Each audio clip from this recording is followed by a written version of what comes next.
네, 안녕하십니까. 정인태 신지식인 팁입니다. 저는 국립한국복지대학교 특임교수를 역임한 정인태입니다. 네, 지략가 정인태, 이재명 반신반의하는 이유에 대해서 말씀을 드리겠습니다.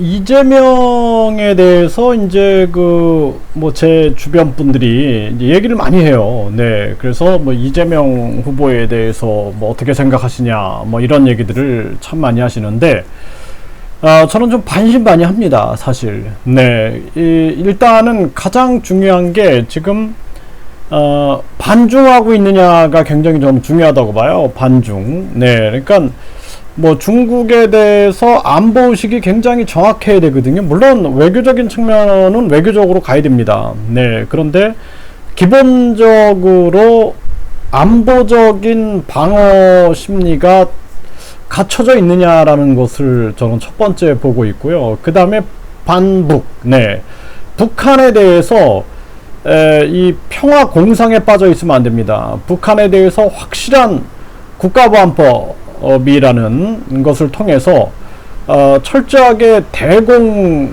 진짜 전략을, 자유통일 전략을 설립하지 않으면 안 된다. 저는 그렇게 봐요. 왜냐하면 북한은 정치, 종교, 사이비 집단이기 때문에 그래서 이 북한을 향하여 평화를 논할 때는 먼저 북한의 인권을 먼저 얘기해야 되고, 북한의 종교의 자유, 그러니까 북한의 교회가 자유롭게 설립될 수 있다 그러면은 안심이 돼요. 네, 북한의 교회나 절이 이렇게 자유롭게 설립될 수 있다.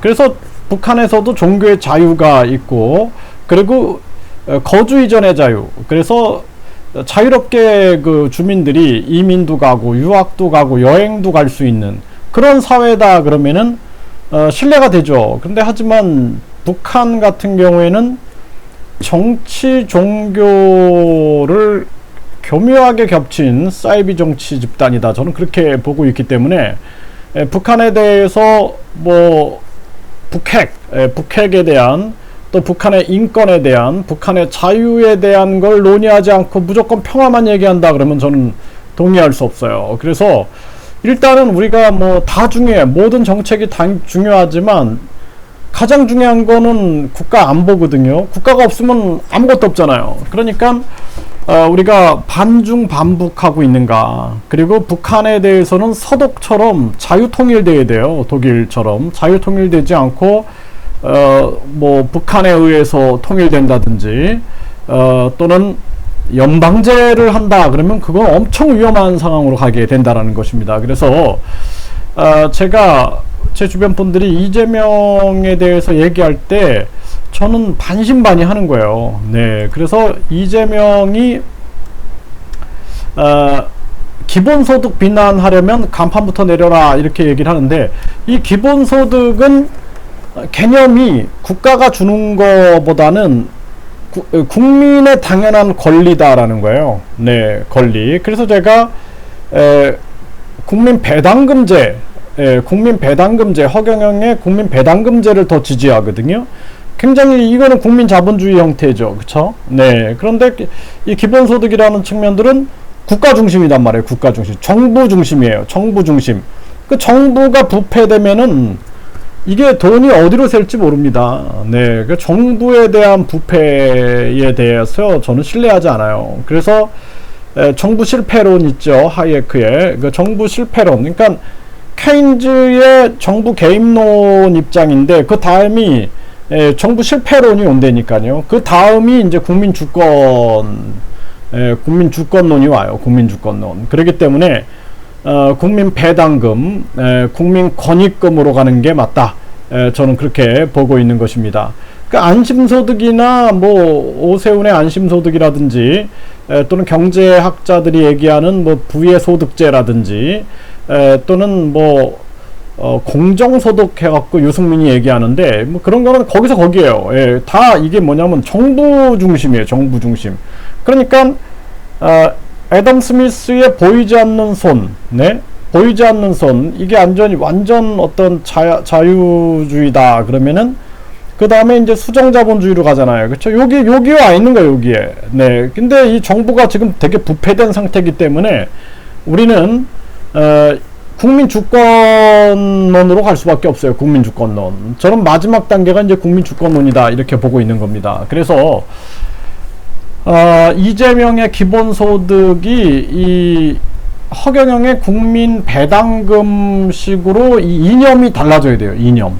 네, 이념이 달라져야 된다. 전 그렇게 보고 있고요. 그 다음에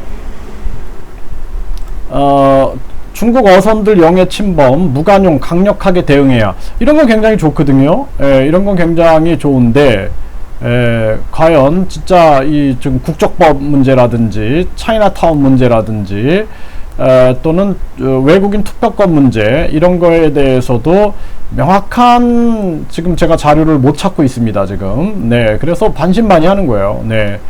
그리고 이 대금전단 살포에 대해서 엄정 대처를 강력 촉구한다. 이런 걸 했는데, 이거 뭐, 이해는 돼요, 이해는. 이해는 되는데, 이 북한의 그 인권, 북한에 대한 자유, 그리고 북한의 종교의 자유, 거주 이전의 자유, 이런 목소리가 나와야 된다라는 거예요. 북한은 막 하잖아요, 우리 한국에 대해서. 그리고 우리나라에 진짜 북한의 그러한 얼마나 많은 친북 성향들이 있는데 북한에 과연 친남 자유로운 발언들이 가능하냐라는 거예요. 그런 게 없이 우리가 평화를 논한다라는 건 불가능한 거죠. 네.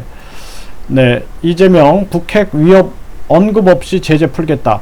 이런 기사가 이제 조선일보에서 나왔는데 북핵 문제뿐만 아니라 그 북한의 인권, 북한의 거주 이전의 자유라든지 종교의 자유, 이러한 부분들이 계속 언급이 돼야 돼요. 네, 그게 안 되면 안 됩니다.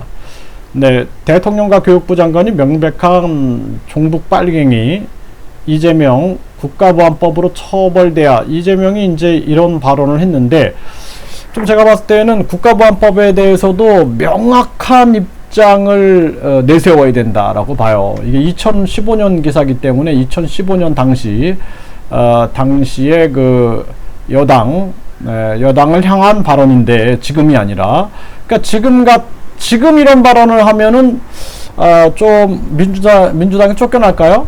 네, 아마 민주당 눈치를 아마 보면서 조심스럽게 지금 정권에서는 이런 발언을 못하고 전 정권에서 이런 발언을 했다, 이렇게 보여줘서 제가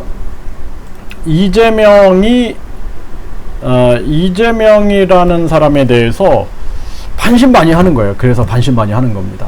그래서 제가 우리나라의 우리나라를 약진시킨다라는 게 되게 중요해요. 약진시킬 그러한 대통령이 누가 있을까라고 분석을 해보니까 이재명도 들어갑니다. 이재명, 안철수, 네, 이준석, 또 김정민, 김정민 박사, 그 김정민이라는 사람도 굉장히 그 의지가 강한 사람으로 저는 보고 있어요. 네, 그래서 뭔가 강한 의지력을 발휘할 수 있다라고 보고 있습니다. 이제 물론 이제 다양한 이러한 정책들을 전반적으로 봐야 돼요. 정책은 국제 전략뿐만 아니라 국제 정세, 국제 전략도 중요하지만 이제 국내로 들어와서 유아부터 노인까지 그리고 다양한 직능 분야의 정책에 관심을 갖고 있어야 됩니다. 그리고 우리가 경제 굉장히 중요하잖아요. 경제가 4차 산업혁명과 더불어서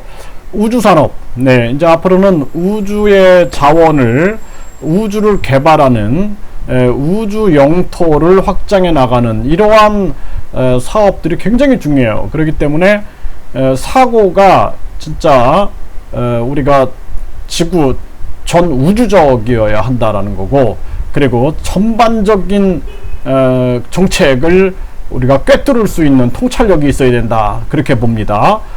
그리고 이제 허경영 후보, 그래서 허경영 후보, 그러니까 이재명, 안철수, 김정민, 이준석, 허경영, 제가 이렇게 5명을 지금 보고 있는데, 지금 뭐 이재명은 반신반의가 되는 거예요. 반신반의. 아마 이재명이 민주당이기 때문에 또 제가 신뢰가 안 돼요. 네, 민주당이기 때문에 신뢰가 안 됩니다. 민주당이 정확하게 반중 반북이 표명하지 않죠. 네, 가깝죠, 좀. 그쵸? 네, 그렇기 때문에 그런 부분에 대해서 굉장히 좀 정치 이념하고 전혀 맞지 않습니다. 네, 이준석 그리고 김정민은 그렇지 않은 것 같고, 그쵸? 네, 그 다음에 안철수는 중도에서 요즘에 굉장히 강한 발언들이 나오고 있어요, 지금. 네, 그리고 허경영은 굉장히 중산주의, 중도 쪽으로 이렇게 하는데 현실적인 목소리가 등장해야 된다. 현실적인 목소리, 사안에 대한 현실적인 목소리가 계속 나와야 된다라는 것은 중요한 거다.